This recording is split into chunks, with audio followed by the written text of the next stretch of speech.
या व्हिडिओमध्ये आपण शिकणार आहोत की मर्ज कॉन्फ्लिक्ट म्हणजे काय आणि कॉन्फ्लिक्ट्स कधी येतात. पण त्याआधी आपण बघून घेऊ की सेटअप कसा केलेला आहे. सिंपल सेटअप आहे. आपल्याकडे एक HTML ची फाईल आहे, एक जावास्क्रिप्ट ची फाईल आणि एक empty readme.md आणि हा पूर्ण कोड मी ऑलरेडी GitHub वरती पुश केलेला आहे. आपल्याकडे दोन ब्रांचेस आहे. एक आहे मेन ब्रांच आणि दुसरी आहे फ्रंट एंड ब्रांच. ओके. तर आता आपण बघून घेऊ की मर्ज कॉन्फ्लिक्ट म्हणजे काय. What is merge conflict?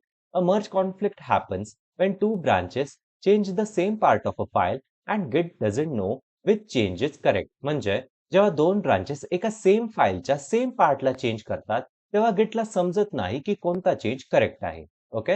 Let's understand merge conflict by an example. एका एक्झाम्पलच्या मदतीने आपण मर्ज कॉन्फ्लिक्टला व्यवस्थित समजून घेऊ. त्यासाठी आधी आपण आपल्या मेन ब्रांचचा कोड करून घेऊ. लेट्स से आपल्याला मेन ब्रांच मध्ये एक हेडिंग लिहायची होती.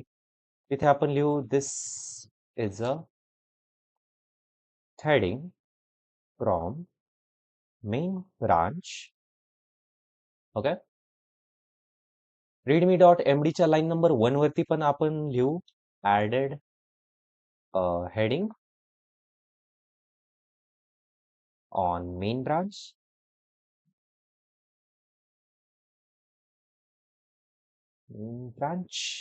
Okay. in main branch. Okay. तर आता काय करू, या सगळ्या चेंजेसला आपण ऍड करून घेऊ. git add everything, git commit -m, added changes. Main ब्रांचवरचा जो कोड आहे तो पुश पण करून घेऊयात. आणि आता आपण करूयात आपला फ्रंट एंड ब्रांचचा कोड. त्याच्यासाठी git checkout front end. Let's say front end branch मध्ये आपल्याला एक पॅराग्राफ ऍड करायचा होता. This is a paragraph from front end branch. आणि readme.md मध्ये पण लाईन नंबर 1 वरती आपण लिहूयात ऍडेड पॅराग्राफ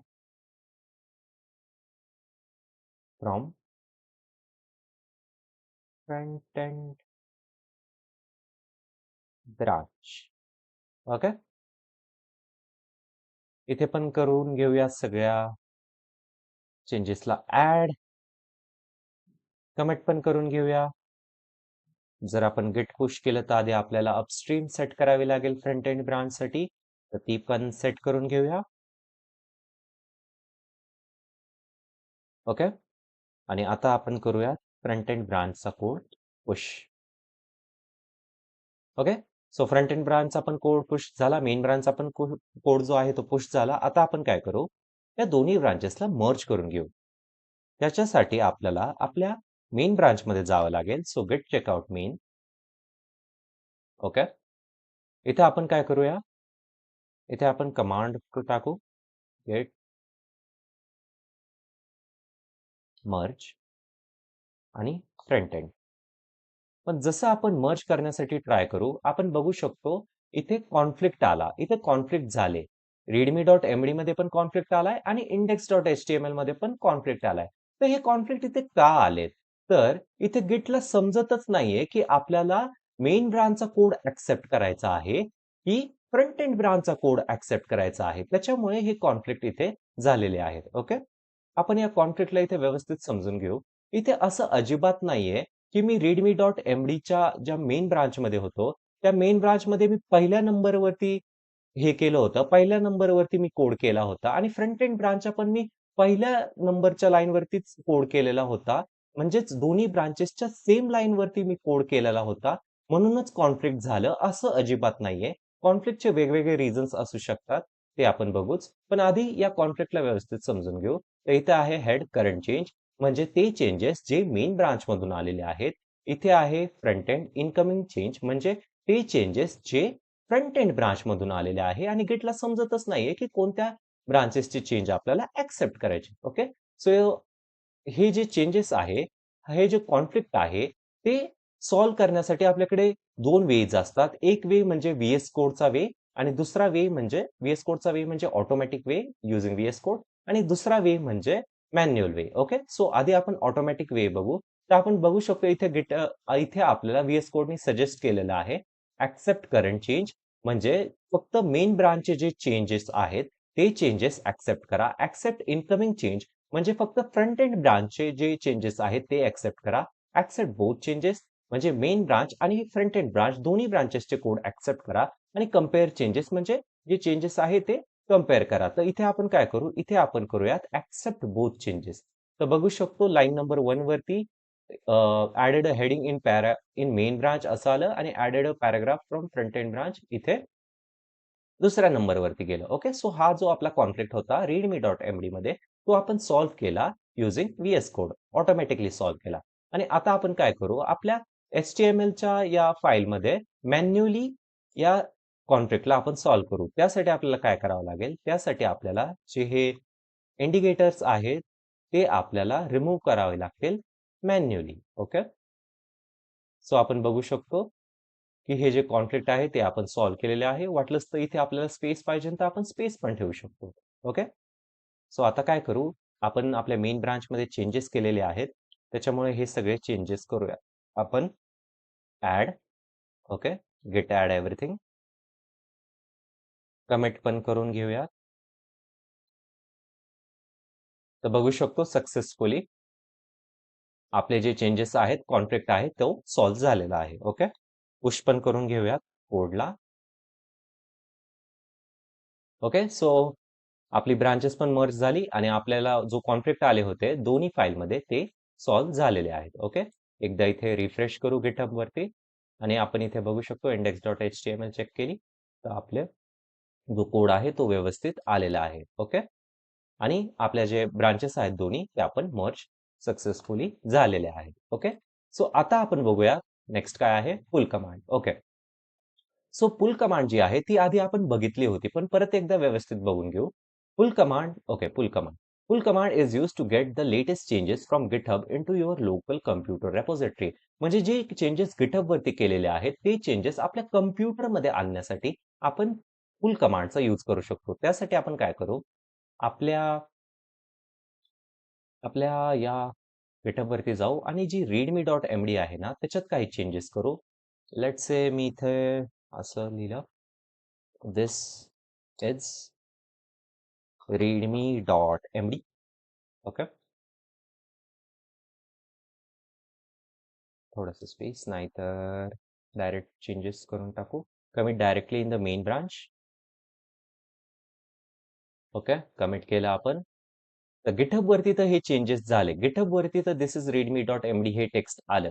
पण ते टेक्स्ट आपल्या कम्प्युटरमध्ये कसं येणार, कम्प्युटरच्या रेपॉझिटरीमध्ये कसं येणार, त्यासाठी आपल्याला यूज करावं लागेल गिटपुल कमांड.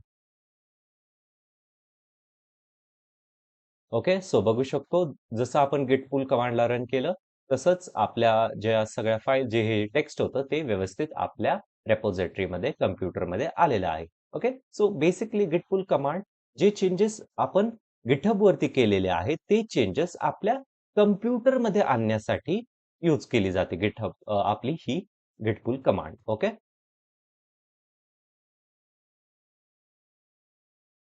नेक्स्ट टॉपिक आहे फोर्किंग. फोर्किंग म्हणजे काय? Forking means creating your own copy of someone else GitHub repository into your own GitHub account. म्हणजे फोर्किंग आपण कधी यूज करतो, जेव्हा आपल्याला दुसऱ्यांच्या गिटहबच्या रेपॉझिटरीची कॉपी बनवायची असेल आपल्या गिटहबच्या अकाउंटमध्ये, तेव्हा आपण यूज करतो फोर्किंगला. ओके, सो फोर्किंग आता आपण व्यवस्थित इथे गिटहबमध्ये यूज करून बघूयात. त्यासाठी आपण एक दुसऱ्यांची रेपॉझिटरी इथे सर्च करूया. आपण नोडची सर्च करणार आहोत रेपॉझिटरी. ओके, सो आता आपण इथे नोडच्या ऑफिशियल रेपॉझिटरी मध्ये आहोत आणि लेट्स से मला इथे काही चेंजेस करायचे किंवा आपण म्हणू शकतो ओपन सोर्स कॉन्ट्रीब्युशन करायचंय. तर इथे मी कोणत्याही फाईलला ओपन करून चेंजेस करू शकतो का?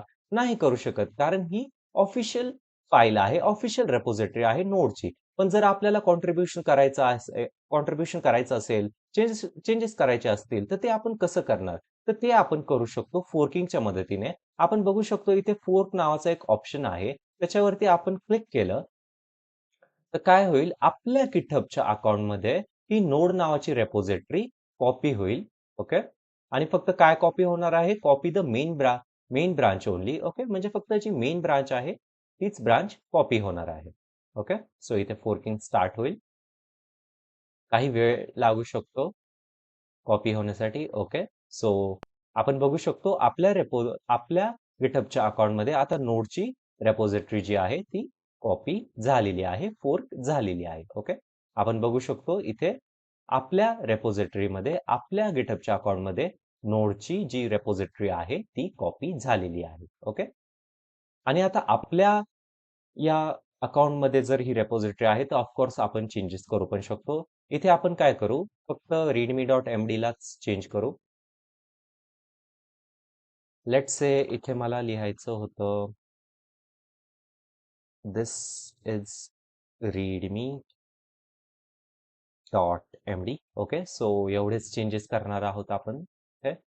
Commit directly to the main branch, म्हणजे डायरेक्ट मेन ब्रांच मध्ये आपण कमिट करणार आहोत. ओके. सो इथे कमिट झालेलं आहे. आणि आता आपण काय करू शकतो, पुल रिक्वेस्ट क्रिएट करू शकतो. ओके. New pull request. आणि पुल रिक्वेस्ट कशी क्रिएट होणार आहे, कोणाचं कंपॅरिझन होणार आहे, Node.js म्हणजे नोड जी ब्रांच आहे तिच्या मेन ब्रांच सोबत आपल्या रेपॉझिटरीच्या मेन ब्रांचचं कंपॅरिझन होणार आहे. आणि इथे आपण जर क्रिएट पुल रिक्वेस्ट बटन वरती क्लिक केलं तर काय होईल, जे पण ओनर आहे या नोड रेपॉझिटरीचे ऑफिशियल जे कोणी ओनर्स असतील त्यांच्याकडे ही पुल रिक्वेस्ट जाईल. आणि जर त्यांना आपले चेंजेस चांगले वाटले, करेक्ट वाटले, तर ते आपली जी रिक्वेस्ट आहे पुल रिक्वेस्ट ती ऍक्सेप्ट करतील. पण आता आपण इथे पुल रिक्वेस्ट क्रिएट करणार नाही आहोत, कारण ही नोडची ऑफिशियल रेपॉझिटरी आहे. ओके. पण जर आपल्याला ओपन सोर्स कॉन्ट्रीब्युशन करायचं असेल तर आपण ते असं करू शकतो. ओके. सो आपण बॅक जाऊयात एकदा आणि बघू नेक्स्ट काय आहे. Okay. So what is the difference between forking and clone command? Forking मध्ये आणि क्लोन कमांड मध्ये डिफरन्स काय आहे? कारण जर आपल्याला कॉपीच करायचं होतं दुसऱ्यांच्या कोडला किंवा दुसऱ्यांच्या रेपॉझिटरीला कॉपीच करायचं होतं तर ते आपण क्लोन कमांडच्या मदतीने पण करू शकतो. त्यासाठी आपल्याला फोर्किंगचीच काय गरज आहे? तर आपण ते व्यवस्थित बघून घेऊ. फोर्कने काय होतं, creates a copy on GitHub.